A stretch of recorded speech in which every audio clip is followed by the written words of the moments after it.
What if your son or daughter came home reciting the Islamic conversion of faith and Right. explained to you that Islam was a religion of peace? Then they began to explain to you that women have the same freedoms under Sharia law that American laws and the Constitution. This is happening way too many times throughout the public education system. Greetings, this is Randy Osborne. Welcome to a live stream broadcast of Florida Government Watch. This is the fifth of a 7-part series on reading, writing, and Islam, the Islamic influence in American education.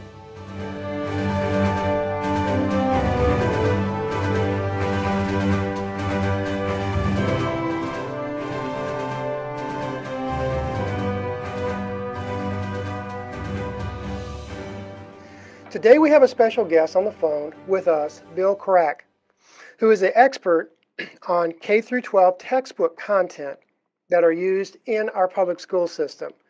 Welcome, Bill, to our program. Thanks, Randy. Glad to be here with you. Can you tell the listeners the path that you took, as well as Dr. Saxton, in reviewing the educational context in these textbooks? Well, I publish a blog about education, and through that blog, which is thereportcard.org, I got to know Dr. Bill Saxton, who has a PhD in physics from Harvard University, and he contacted me because he's the president of Citizens for National Security, which he founded down in Boca Raton several years ago. And he had noticed that his grandchildren were bringing home some textbooks that seemed to be very biased toward Islam and against the state of Israel. And he asked me if I would do a piece of scholarly research to look into these some 25 textbooks, primarily with the focus on history, political science, and civics, and confirm or deny that assumption. So I agreed to do this.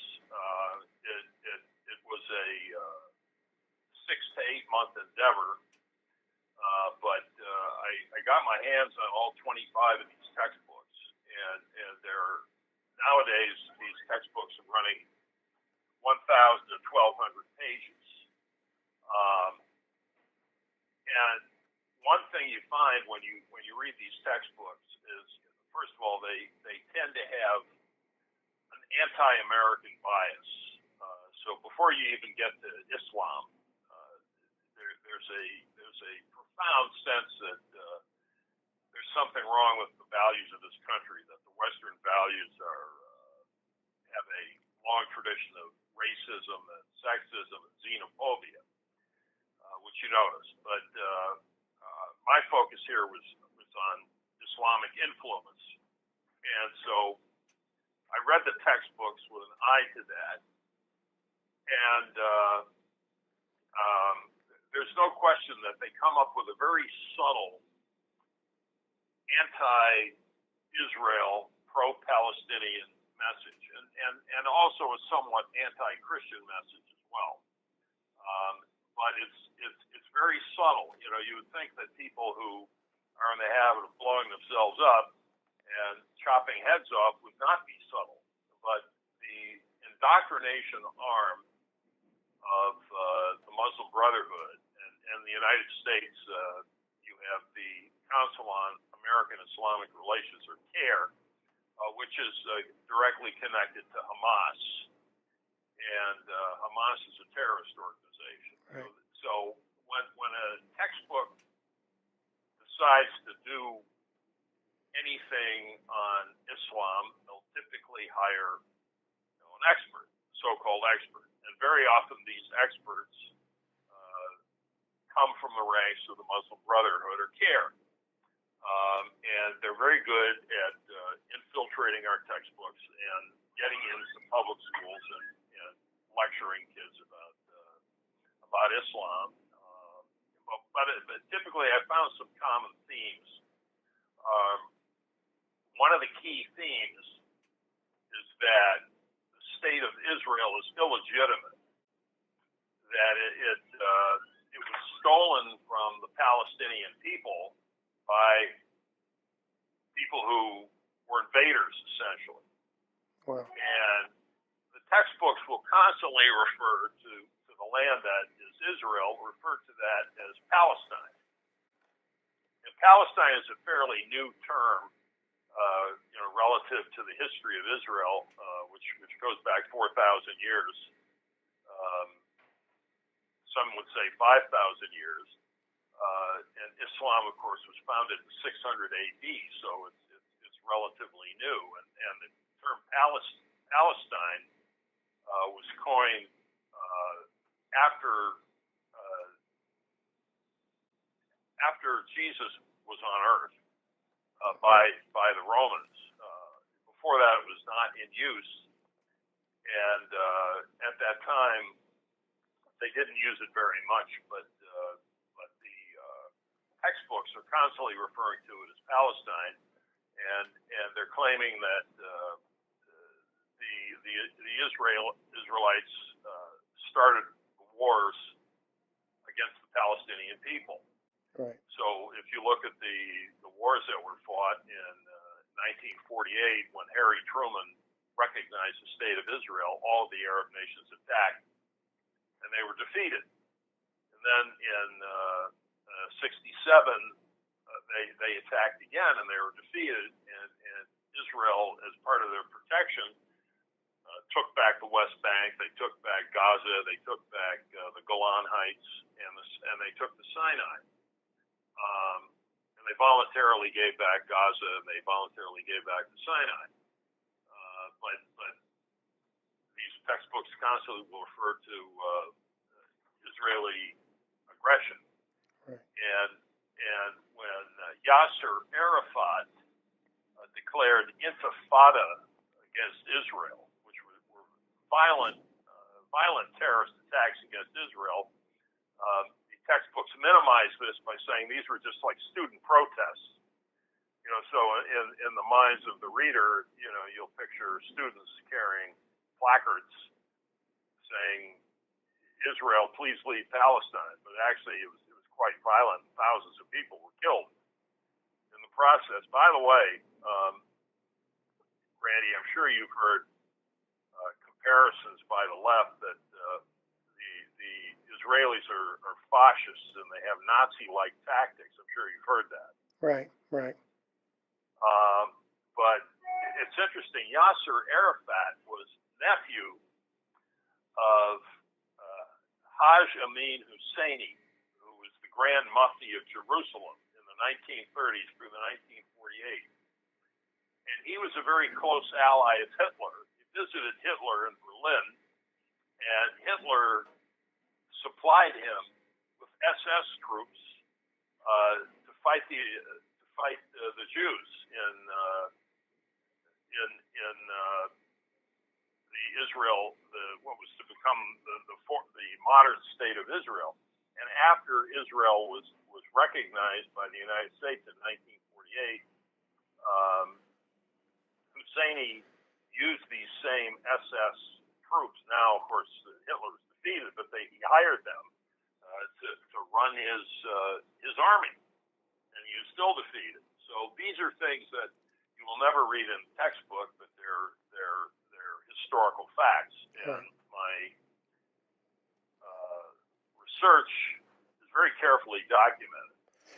I don't use anything but unimpeachable sources, like Will Durant's History of the World. So these are it's all very well documented, but you see these constantly reoccurring themes. And one of the most egregious examples I can think of is World History, which is published by Pearson. Pearson is a company that where the Libyan government had a pretty large stake, and of course for years the Libyan government was a terrorist organization, and they had a piece of Pearson. But Pearson is a media conglomerate that has a lot of has bought up a lot of textbooks companies, and world history has three paragraphs on Judaism.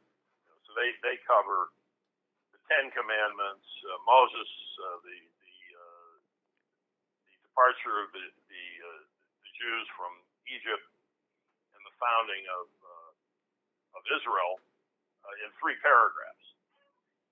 Okay, then in that book, when you come to Christianity, it talks about Christianity in four paragraphs, and there's a little knock on the Crusaders. You know, they talk about, well, Jesus came and some of the people thought he was the Messiah, so the language tends to cast doubt on whether Jesus in fact was the Messiah, the way they phrase it. Right. But then they'll mention they'll throw in that the Crusaders were Christians, and they attacked the peaceful Muslims in the Holy Land. But they neglect to mention that the Muslims were the ones that conquered the Holy Land in the first place. Right. So a lot of this unpleasant history, the fact that Islam was spread by the sword around 650 AD, is not mentioned. They also don't mention that the Prophet Muhammad was a man who earned his living by violence. He was a thief, and he had, I guess by today's standards, you could say he had a gang, and they used to rob caravans that would cross the desert, these camel caravans. They would attack them, and of course, robbing them meant that you killed everybody that was in the caravan. You took their camels and their wealth. So you don't hear about that at all. So it's extremely biased language. Let me ask you a quick question, Bill. Sure. Now you reviewed 25 textbooks. Right. And at some point, all of those textbooks were being used in public education. Is that? Yes, those were textbooks that were published for Florida. Okay. They were versions of textbooks that were in broad circulation all over the country. Okay. But the 25 were specifically books that were in Florida and in virtually every Florida school, because at the time they were purchased. They were purchased by the state education commission. Okay. So, and then out of those 25 books, did you see this type of bias in all of them to some level? yes, I reviewed all of them in a report that's available online from Citizens for National Security. In fact, we put it out to over 500,000 educators around the country. It's about 90 pages, and I name all of the textbooks that I reviewed, which are the 25 textbooks. Right. I cite the passages that have the offending or false narrative, and then I write a corrective. Right. And I footnote very carefully my correct sources, so there's no confusion. Right. And so I essentially wrote it, and Dr. Saxton was my editor. And it's available online. Anybody can go to Citizens for National Security website and download this report, which was written that's 6 years ago. Citizens for National Security. Is that Yes. correct? Probably .org. Is that correct? Yes. I'm going to kind of read, just for the listeners, Bill, I'm just going to read some of this come from Modern World History Patterns of Interaction. This is a McDougall little textbook. I'm just going to read some of this stuff just so the listeners can understand exactly some of the things that we're dealing with here. Here's an example. Muhammad's teachings, which are the revealed Word of God, are found in the holy book called the Quran. Okay, that's a quote. what I see here and what I've experienced, and tell me if you agree to this, what they do is they create an assumptive language. Okay, for example, I hate using this one, but this is the best example I can give. Um, have you stopped robbing convenience stores? Okay, that's an assumptive language. Now you have to defend. Well, I haven't robbed convenience stores, but it's an assumptive language. And this is assumptive language. It says Muhammad's teachings, which are the revealed word of God, are found in a holy book called the Quran. It doesn't say according to, it doesn't say, um, this is what they believe. It basically gives a statement of fact. And then Yes, you, that is a classic example of the kind of subtlety that these people write to indoctrinate kids. So you're exactly right. I mean, they're saying that beyond a doubt, the teachings of Muhammad, the Quran, is the revealed word of God. So they're claiming authority that this is revealed. But and you contrast that to the way they talk about Jesus. They say, according to Jesus' followers, he rose from the dead. So side by side, it makes the teachings of Muhammad an absolute certainty, whereas you're quoting a few Jesus followers who everybody knows are a little bit nuts. So it questions the authority of the Bible while establishing the supremacy of the Quran. right, right. And I mean, this thing is laced. I actually have a copy of this, and I would advise our listeners to go onto that website and look at this. Here's another one. The land now called Palestine consists of Israel, the West Bank, and the Gaza Strip. Right. Again, I mean, Palestine, and you were correct in that when what you stated. That is a term that has been recently coined of, the land of Palestine has been taken away by Israel. I mean, this is the inference all throughout some of these textbooks that you have here that you have actually reviewed. That's the inference.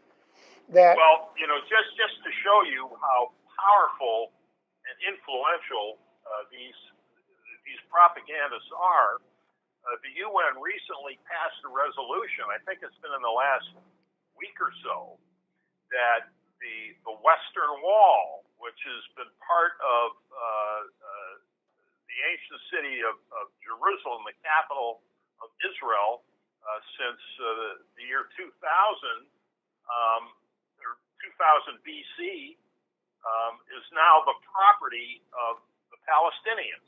So it doesn't belong to the Jews. It's a Muslim artifact. Now that is the kind of propaganda that has been very, very effective, and which is why you see so many people on the left who take the point of view that Israel is illegitimate and that they're occupiers of the land which was stolen from the Palestinians. And this is the language that appears throughout these textbooks. it is amazing the inaccuracy of this, and this is only in things that you have identified as Islamic biased. It's not even, you're not even addressing the accuracy of the textbook and the history of it as such. Well, what I do is I will print a corrective after the passage. Right. Say these are the facts, so people can see the facts for themselves, and they can see the sources where I got those facts. Right, right. So it's very well documented. And let me ask you this: out of this report, you have this has been sent out to 500,000 educators. Is that what you tell me? Or 50? Yes, this is primarily the effort of Citizens for National Security. What they've done is they contacted educators, mostly by email around the country and around Florida, and it said, you should really beware of these textbooks because you will see that they're putting out a lot of false and biased information. Now, in some cases, they've been successful in getting the textbooks changed, but in a lot of cases, the school district do nothing. Right. And that's just the reality of it. Right. Out of Florida alone, in these textbooks, again, 25 of them has Islamic biased content. And basically what you've done is you have given them alternatives of how to amend or addend these textbooks to reflect accuracy. Yes. Let me ask you a question, and this is a tough one because I know your background. Out of all of this and of all of this work, do you know of any school system that has said, you know what, we need to make sure that our history is accurate, and we need to make sure that there is not bias in our textbooks, and we're going to amend our textbooks to reflect the accuracy? Do you know of any county? Do you know of any county in the state that has done that? I believe, according to Bill Saxton, he's had some good meetings with Palm Beach County, and they have made some changes. Right. But other places not so much. And I had meetings here in St. Johns County with the school district, and I wrote up as an example. I gave them the world history book with the 32 pages on Islam and the 3 paragraphs on Judaism, and I said this is unbalanced and it's biased. And their reply was that, well, this is a 1,200-page book, so if there's only 30 bad pages, what's the big deal? That was essentially what they said to me. Which to me, I mean, I'm still scratching my head over that one. That's so, like saying if I make an omelet with a dozen eggs and I only have one rotten egg, it's okay. Right. And to this level, because you are teaching young people, and you're molding young people's minds. I think it's even to a more serious level than that. It's almost to the point of, well, this is a really nice ear of corn, but there's only 1 drop of strychnine in it. But the ear of corn is a nice juicy ear of corn, and that's about what we're talking about. This is something that's developing our young people's in their minds forever, and then you're going to have a biased ideology and of something that's just absolutely not true or accurate. Well, I think if you look at what's going on college campuses, this is the product of years and years of indoctrination. I mean, you don't see kids who admire America. You don't see kids who are standing up for the United States or for our ally Israel. They're on the attack. I mean, that is the fruit of this poison tree we call the educational system, and it's going to take a great effort to reform it, if it's even reformable. Well, in moving forward, I'm going to definitely make sure that our listeners have the website of where to get this information and where to see this at. I mean, if again, talking about it, it's really hard to comprehend until you actually look at the content of this work that you've done. And I might say it's very, very well footnoted, very detailed, and it gives suggested corrections. It gives summaries. Has over 170 footnotes in it. Over 170 footnotes in it. What would you suggest, Bill? How do we fix this? I mean, this has crept in at such a slow level that it's people just hasn't even been noticed, I guess, until we're at this level. How do we fix this? What do we do? All right. So if we know that we have a big problem and we do nothing about it, that makes us immoral people. So if we have a problem like this where children are being deceived and falsely shaped to an illegitimate point of view, we should do something about it. So my initial response was to go to the schools and address it. So I appeared before various school boards, and I became very skeptical based on my meetings with them that any reform was possible. I mean, the interest wasn't there. They were so mired down in their own bureaucracy, they just didn't seem to want to bother. Going to a school board meeting is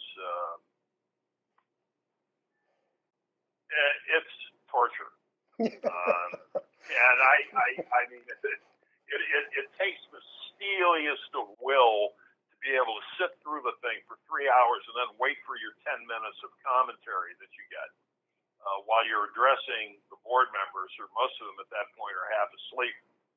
So I have to say I'm a strong supporter of with educational choice. I mean, parents ought to have some choice where they send their kids, whether it's a voucher where you can send your kid to a private school. You take that public school money, which is probably averaging, I don't know, $8,000 or so per student in Florida. You take that money and you go to a private school with it. That's a voucher. We have that in Florida. Or you choose a charter school, which has a different curriculum and different books. And you do that, and I think that's really the only way that we're going to see change, because the public school system is too vested in its own benefits and bureaucracy to want to change. They really don't want to change. They love their monopoly status, and you can grow old trying to reform it. So what they really need is a good stiff jolt of competition. So the parents have some choice, and they don't have to put up with this. But if you have to go to a public school, then the parents really need to watch what the kids are looking at like a hawk. And it's not, I mean, you and I think in terms of hardbound textbooks. The kids are getting fed a lot of stuff online that parents never see. Right. I mean, kids go onto these websites, and there's all kinds of weird stuff there through the government that the parents never see. So a lot of parents are not aware of this kind of thing. Right. The parents need to get aware, and they need to get active in their kids' school and what their kids are bringing home. So those are my thoughts. It's a difficult topic. It's something we have to take on. And they've recently passed a law that mandates that school districts make these kind of textbooks available for parents to see, and also gives them some choices, so that they don't have to put up with it. Right. And parents need to take advantage of that law and really participate, because this law just passed the House, and it was signed into law. It's Senate Bill 989, and it's a good law, and a lot of credit to the Florida Citizens Alliance. These people are friends of mine, and they're doing everything they can to make a change. But it's tough, and it's going to take all of us to push on it, and make it happen. I thank you. I appreciate it. Thank you all for what you do, what you have been doing, and I hope you have a great day, and God bless you. Hey, same to you, Randy. Talk to you soon. Bye-bye. Our educators have the information, but nothing or little is being done about this. Only you, the citizen, can make a difference. Please contact your local state agencies and your representatives. You can also contact this program by going to the nehemiahplan.org. That's the nehemiahplan.org. Also, click like and share this broadcast. You can make a difference. This is Randy Osborne with Florida Government Watch, signing off until next time. God bless.